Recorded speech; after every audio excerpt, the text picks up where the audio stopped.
Step into Mind Matters, where we reveal the high-stakes world of CEOs, from their first-day jitters to game-changing strategies, and equip you with invaluable insights and practical advice essential for your personal growth and leadership journey. And now, Mind Matters. Welcome back, everyone. I'm Kendall Raessler, your host of today's exciting episode with my distinguished guest, Eric Dillon. On our podcast, Eric is not only the CEO of General Bank Canada, but he holds a wealth of knowledge and expertise. This episode is going to be filled with engaging and insightful conversation with Eric's journey. Get ready for an informative episode and welcome Eric to the show. Welcome, Eric. Hey, thanks, Kendall. And, just for the record, I'm not actually the CEO, I'm the president. And you're like, what the heck's the difference? Well, small difference. So just to make sure that we got the I's dotted and the T's crossed. Absolutely. Well, thank you very much for that, Eric. I appreciate that. All good. Eric, well, before we dive in today, I'd like to give our listeners more of an understanding of your background. So if you could share a brief bio of yourself and some highlights of your professional journey, that'd be wonderful. Okay, so I started I'm a U of A grad here in beautiful downtown Edmonton, Alberta, and I started in chemistry, believe it or not. And then I realized I don't know jack squat about chemistry, and I'm probably not going to be that good at it. And so ended up switching to economics and quite like just this idea of how money is connected to the world. And that's where I think I got interested in the idea of banking. So then I worked in kind of I've never worked in what we in the industry call the DSIBs or the big six banks. I've always worked in small regional banks across both Alberta and Saskatchewan in a pretty traditional journey, like got to be a branch manager, then led, 8 branches, then 20, then 110. And then, from there ended up running, two small banks, one previous life in Saskatchewan, and then the one I'm running now. And so I would say I've always been a community banker, if you will. So just because when you work in small banks, you're typically connected to a certain geography or a certain type of business or what have you. And so I'd like to think I'm maybe more closely connected to the people we're trying to support financially than maybe, the CEOs that sit in the ivory towers in Toronto. That makes a lot of sense. And, I love that your journey started from, how can I say, the bottom up and moved your way up there. What was it like on your first day as the CEO of General Bank? What was it like? Well, I'll give you the first day of my first CEO gig because it's probably more profound. At least it was for me. Yeah. So it's like, on one hand, you're exhilarated because you get the job, and you get to be the decision maker and all the things that come with it. The title, the money's certainly better. And it's exciting because it's the first time that you get to kind of own the business, right? And make the decisions for the business. And then I would say it's 50% that and 50% you're scared stiff. Yeah. And the reason is, I grew up in retail banking, both commercial and retail banking. And so I knew that part of the business really well. But again, if I was being honest, I'd never led a marketing department. I've never led an HR department. I'd never led a corporate finance function at a bank, never led a wealth management business at a bank. And so half the business, I actually, had not worked in it. And so you're deathly afraid and you get this imposter syndrome about, well, why in the hell? How in the heck am I going to make this work if I don't know those businesses as well as the other business? And what was really cool about my first day is I hadn't been in the seat literally 20 minutes and my phone rings and it's a CEO who was one of my first mentors. And he's like, Eric, it's your first day. And right now, pardon my language, but you're probably shitting your pants. And it's going to be okay. And if you just need to talk to somebody, I'm here for you. I care about you. I want you to succeed. And you can call me day or night anytime. And he hung up. And I took a big breath. And then you just kind of get on with learning the business and starting to make decisions and starting to figure out where to from there. But it was remarkable that I was equally scared and excited. And then the power of mentoring for me, I've never forgotten that phone call. And so colleagues and friends that I have now that take on CEO or president roles, I'm, usually their first phone call to say, hey, I've been there. This is probably what you're going through. And, I'm here to help.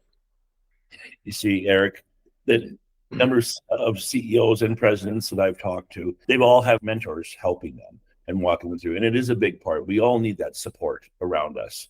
It doesn't matter which position you're at, whether you're the top, middle, or at the bottom of any company. And I asked, that brings me to the question is, when you take on the leadership and you're doing that and you have that scared feeling and that excited feeling, and now all of a sudden you're like talking about your marketing, I've never led that part to part before. How did you mentor them for the culture that you wanted to have in your company? First step as a leader, or frankly, if you're just anybody working in a business and you're, making decisions of consequences, you have to understand like what is special about our business. What are we really, really good at? What are the risks in our business that, that could really hurt us? And then what are we going to do about them? And of course, then it's not static either, Kendall, because the world's changing at a pretty rapid clip all the time. So I think lots of leaders show up. And again, going back to my example of when I first started, it would have been really easy for me to go, well, I'm the president or CEO and I know everything there is to know about banking. And let me tell you how to do the finance gig. I'd never been a CFO. So that would have been a really, really dumb decision. Versus I show up and I'm like, well, there's things that I'm good at and I know I'm good at. I know I get in connecting with customers. I'm good at strategy. I'm good at leadership development and building people. I'm good at innovation. But there's things I'm going to need help with. So the first thing was being really honest with myself and those that I was closest to, like i.e. my team in the business, to be really candid about here's where I think I can add some value for us. And here's where I'm going to need a lot of help from people in the room because there's just parts of this that you know way better than I do. And it's hard to do that because when you get that job, the first thing you want to do is, I got the job, therefore I don't want to admit any imperfections. It's counterintuitive, but you'll be way more effective if you're just honest with yourself and do a better job at leading self. So Eric, you're the first one that I've spoke to of all the interviews that I'm doing where they've actually said that. Check your ego, put it aside, know what you are good at, right? And then ask for help on that and check for the right people around you. And the reason I bring that up is because that's exactly what most CEOs, some brand new CEOs are finding is that I have the words, the three letters beside my name that says CEO or president beside me. I've got to be here. And all these thoughts and measures that we put onto ourselves and fears get put into there, which makes it very difficult. And honestly, just becomes a lot of noise and distraction and time away. So thank you for sharing that. I think that is something that will go really deep with a lot of new CEOs. Here's the irony of this, Kendall. So when I got this job, my first meeting, which was on day 2, I'm like, okay, here's what I'm good at. Here's what I'm going to need help with.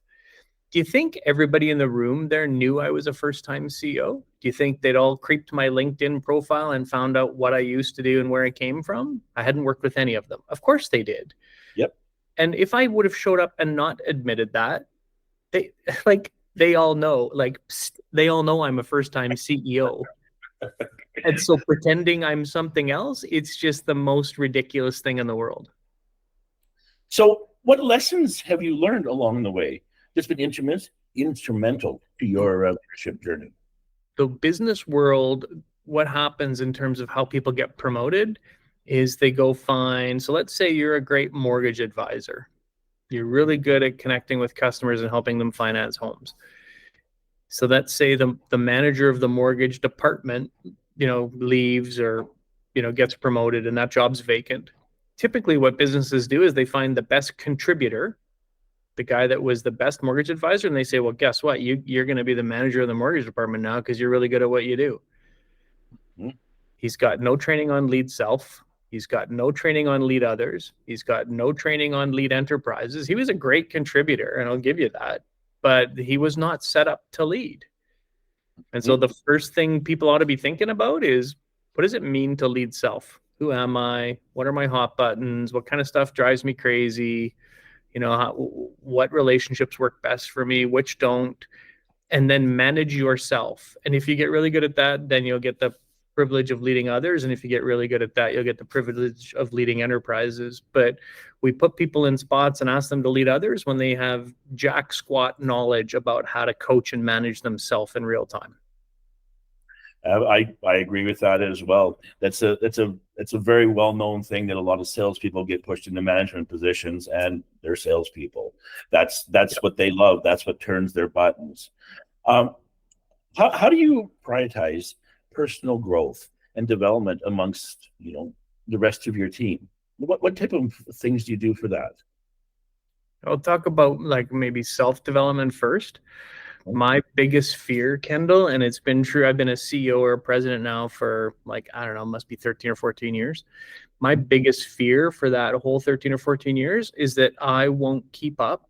So my own development won't keep up with what the business requires because the world is changing so darn fast. Like when I was a first-time CEO, you didn't have to know anything about AI. You didn't have to know anything about analytics. You didn't have to know anything about digital customer experience. Today, you wouldn't even get an interview if you didn't have those things prominent on your resume.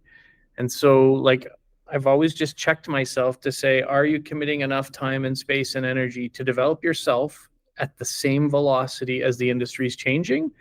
If you aren't, you're in deep, deep trouble because eventually you'll lose your ability to effectively lead the business. So that's, job number one is kind of self-development. Job number two is when I'm coaching people, and I've been coaching people for 20 years, I finish every coaching meeting with a conversation about development, every single meeting. Like that might mean every month for some, might mean every 6 weeks for others, but it's like, what are you working on? How can I support you? What do you need from me? Time, money, energy, coaching. And then I spend lots of time observing people. Because again, like if I'm their leader, I think they should expect me to help them develop at the pace with which the business will require. And if I haven't, and they end up with that scenario we talked about a minute ago where, they're less relevant than they used to be, I take it personally that I feel like I failed them. Thank you for that. I also want to ask, looking back at your journey so far, 13 years is a good run. What are you most proud of? What have you achieved that you're most proud of? Yeah, I mean, two things. I think one is, the businesses that I've been working in for the last 15 years, there's been lots of kind of innovative accomplishments. So standing up a venture fund, standing up an incubator as a bank, that was unusual. We got an award for a social finance project we did that reunited moms with foster care. So I'm certainly proud of those things and the business results, but I'm equally proud that that first mentor that called me on my first day, he made me promise at the time, and I thought it was kind of weird, but he said, I'm taking an interest in you because, I think you have something to offer, and I think, you maybe have the potential to lead one day. But the only thing I ask of you is when you're in the same position I'm in, you take the same interest in other people. And I was like, yeah, of course I will, Yeah. And then I kept talking to him, and he would ask me from time to time, how you making out with that? So I started keeping track of mentoring relationships and I'm now working on mentoring relationship 111 in my career. And I keep track because of that commitment I made to him some 20 years ago. And so to this day, when I mentor people, I say, and now there's 111 that I've engaged with, and I've asked the same thing of them. And just imagine, if he was listening to your podcast, I'm not even sure he knows where I'm at, but he would know the span that he's created in terms of just building this as investing in others. And I'm extraordinarily proud of the investment I've made in other people. As you should be. I have the personal knowledge of you and your company and some of the people that work in your company, and you've done a fantastic job with that, Eric. It draws a lot of energy towards you, and it is about solutions. It's about helping people. That's what we're here for. We're here to help each other in many ways. This is the purpose of Mind Matters. Well, the primary job of leaders, Kendall, is to build more leaders. That's job number one if you're in a leadership role. Yeah, I would agree with that. Yeah, that makes so. Building a leader and being a leader is a lot of work and a lot of plates, and you're spending a lot of time. How do you handle your work-life balance? Like, there's more than just the work that you're in. How do you spin all of those plates? Like, what techniques, what processes, what do you do in order to be able to handle that work-life balance? This episode is powered by Honest AI. Honest's optimized onboarding process and minimized documentation result in an expedited and seamless financing journey for clients, enhancing their contentment and commitment. Through identity verification, financial data validation, and creditworthiness assessment. Our software empowers companies to make well-informed financing choices, bolster application speed and customer uptake by 30%, and cut operational costs by a significant 70% with Onus AI. For more information, visit onus.ai. I would argue it doesn't matter if you're a CEO or you're an entry-level contributor. Everybody has, life demands, work demands, school demands, family demands, and those things, like this idea that they're separate lives. I got my work life and my family life and my home life and my sports life. Like, it's just a bunch of bull. Like, this stuff all has to fit in the same jar. And the goal is to be really clear with yourself on what are the big rocks in your life that you want to make sure you protect and don't drop on the ground. Be really honest with those that you're closest to and those that you care about what those things are. Because again, like, life is hard, Kendall. Like, I don't do a perfect job of managing all those things in real time. And sometimes I drop the big rock. And, I'll miss something from my family, or, there's something that I know that I care about doing, which is watching my kids play sports, for instance. If I, don't get an opportunity to do that, I know feel like I've let myself down because it's something that I highly value. So it's just to try to be a bit better tomorrow than you are today, and be gracious with yourself, because it's hard and life comes at you fast. And so just being honest with how good are you at it right now, and then tell the people closest to you so that they can actually help and invest in helping you make better choices with that. And then be gracious when you screw up. That is really good advice, because most people actually don't put it into one jar. They try to separate it into different jars. And that causes, now I got to have 3 calendars. I got to do this and I got to do that. And it becomes overwhelming for them. And as new CEOs that we've spoken to, and they've had the challenge of that they're sitting there saying, well, how do I do all this? And they're working 18 hours a day trying to manage it all. And a lot of it is facades that's happening around them. It's not actually what's important. So if I were to put it into a couple of words, what I heard as well, Eric, is that you prioritize what the most important pieces are in all of them and into one jar. And by doing that, that keeps those big rocks really looked after. It doesn't mean that they don't get dropped once in a while. That's called life. It's very difficult. And forgiving yourself makes sense as well. I think that is also, if somebody's asking me to do something with my time that's going to compromise one of those things, like if I have a teammate come and say, Eric, I really need your help with this work project, and they know I'm heading out, to do something that's highly valuable. Like maybe I'm going to a mentoring conversation with somebody in our business, and they're asking me to cancel that or set it aside. They'll only ask if it's really important, because they know how much that means to me. And then we'll figure it out. Mm-hmm. But then they'll help protect the boundaries as much as I will. And, again, God willing, 9 times out of 10, we'll do a good job of it. That's awesome. Thank you for that, Eric. I'd like to change the conversation a little bit to about scaling. Okay.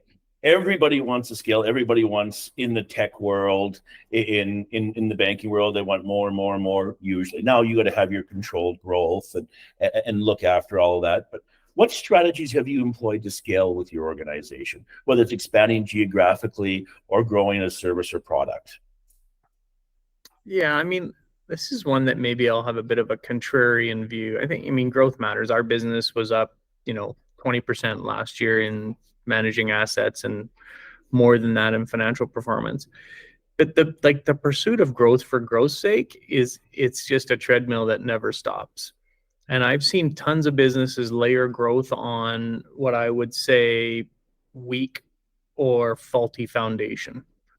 So they haven't optimized the business process. They haven't, said, what are we really good at? Like, where's our moat? What's the, strategic competitive advantage we have in the marketplace? And let's make sure that we optimize that first, and then we'll figure out how to deploy that in more places. But this idea that you're just constantly chasing, 15% compound annual growth rate, and you're just layering on suboptimal process on top of suboptimal process on top of suboptimal process, it's just it's a zero-sum game in my mind. So in our bank today, we're really good at indirect finance. In my first 2 years at the bank, I've spent more time trying to optimize that first. And I've even been very honest with the owner saying, and if that compromises growth, it'll set us up for success down the road. And it has. See, that is a different approach than I hear as well. Most times the approach is actually polar opposite of that, right? Compound, you got to do your 15%, which gets a lot of banks, as an example, a lot of legacy, subpar products they're working on again and again and again, and then they're stuck. And then how do you change that? It makes it very difficult for that to be changed, and difficult for the person to make any steps forward. And it makes your culture tough, because scaling is not only scaling your products, not only scaling your people is the other part of it. Not only scaling your people, but when you're scaling your people, how do you keep them to come along so your culture is the same when you're doing that? Totally. And I think you get kind of endlessly consumed with growing at all costs, and my experience has been, and this is both as a bank president, but also as a venture investor in my previous life, is the unit economics are way more important than the top line revenue growth. Interesting. Do you believe that a lot of your peers that are in the credit union, community bank system, do you feel that they follow that same type of model? Yeah, I mean, it's the challenge when you operate what I would say is a diversified bank. So all the products, all the payment types, all the lines of business, wealth, commercial, consumer, agriculture, all those things. It's really hard to focus on, a specific business line. We are very blessed as a small bank that we only have 2 or 3 business lines. And so we have the luxury of being able to be really disciplined and focusing on how to make those just absolutely hum. And so, I would never criticize those that are slightly bigger than us, but have infinitely more products, because it's a very difficult task. And in my previous world, that's where I came from. And it's really hard to optimize all of those at the same time. You've got to literally pick your spot and pick the one where you have the most competitive strength. And then, make sure that you can be a, credible, market leader in that space. When you do that, then figure out how to grow. Well, very wise words, because brand new CEOs and our listeners that are out there have, like I said, are from new CEOs, mid CEOs to a number of years in CEOs. And even the brand new CEOs have had the challenge that they don't really pick their spot, that they think they have to do so much. So the organization piece really pulls it in very well. How do you use, what does technology play in your scaling process? And how do you leverage it to enhance efficiencies and customer members' experience? It's the great equalizer today, Kendall. 20 years ago or 30 years ago, if you were trying to run a, $3 or $3.5 billion bank, or in my previous life, a $10 billion bank, it was really hard, because scale offered tremendous cost advantages to larger incumbents. The Moore's Law is totally working with respect to technology, and the cost of those things has come down. You can, I can buy as much computing power now with AWS as the Royal Bank can, through the cloud. And so technology is the great enabler, where I think it's created less disadvantages for very small banks. And then if you layer on top of that kind of the leapfrog advantages of AI and analytics and the things that are happening in that world today. I've deployed AI solutions in credit underwriting, again, in a previous life. And the irony is we said yes more times. So we approved more loans and lost less money. So the customer was happier more often, and we had a way better outcome in terms of losses. And that's not to say the people making those decisions, they're to be critical of them. They just can't process as many variables as the machine can. And it can, in that case, could predict losses with a higher degree of accuracy than people could, just because the amount of data that could be consumed and processed and analyzed. And so why wouldn't we harvest that? And the cost of that transaction? So deploying an AI model, going from, a human making 10 decisions an hour to a machine making thousands of decisions an hour, the unit metrics go down. And the best part about this is you can take the highly experienced human decision-making power all the things the machines can't do, and then you can deploy them on the edge cases that require a higher level of judgment. So where maybe there's something unique about somebody's circumstance and an underwriter should spend some time digging into that and looking at it, that's where you want people spending your money. This isn't about laying off all the credit underwriters. It's about getting them adding value on the most complex cases. I agree with you. People are scared of technology in scaling and seeing people scale because they're worried, oh my goodness, I'm going to lose my job. I'm going to lose this. I'm going to lose that. No, it's not a loss. I look back at the days when the horse and buggy was around. Now that's many, many years ago. But oh my goodness, when the car come in, oh, it's going to replace everyone. Everyone's out of a job. No, they just metamorph to a different position. And it allows you to keep better people into the right positions where you want them. And it keeps people competitive. And I think it's partly what's going on in banking is we say, I hear from the bankers that I hang out with from time to time that, oh boy, we better be scared about the fintechs and they're not regulated and we got to be careful. It's going to be the wild west of money management. That sounds to me like what taxi cab drivers said when Uber was coming along. We should just regulate them and make them go away. And what we forgot about was the consumer actually wants an ability to order a ride from their window and not stand outside on a minus 25 Edmonton day and wait for the cab to show up. So if that's what the consumer wants, we should figure out how to deliver that. And in my case, if the consumer wants a mortgage done differently, or they want the money management tools that a Neo or a Coho are bringing to the market, the regulator is not going to get in the way of what the consumer wants. We should just figure out how to make it safe. I agree, Eric. Eric, I want to thank you very much. We've come to the end of our time, and I wanted to thank you very much for your time. It's been very insightful, and I believe this will help a lot of our CEOs, presidents out there that are listening to this. Thank you so much for your time and your help, and I enjoyed speaking with you an awful lot, Eric. I look forward to talking with you more. Yeah, it was great to be on the show. Thanks for having me. Thank you. Thanks for listening. If you found this conversation valuable, please leave a review on your favorite podcast platform. We will see you next time on Mind Matters.